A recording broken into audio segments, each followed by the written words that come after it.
How to connect your document camera to Zoom. First, make sure to plug in your USB and turn on your doc cam.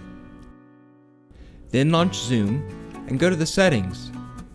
Inside the settings, select Video. Choose your doc cam from the camera options. Adjust your settings and enable HD if needed. Now locate and select Audio and choose your doc cam for the microphone.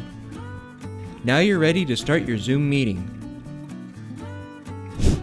If during a meeting you need to switch your camera, click on the arrow next to the camera icon and select the appropriate camera.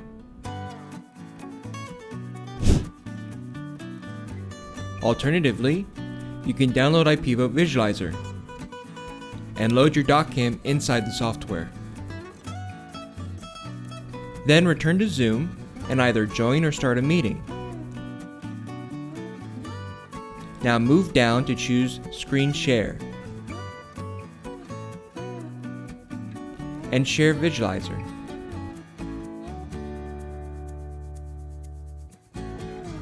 For more information, visit IPEVO.com.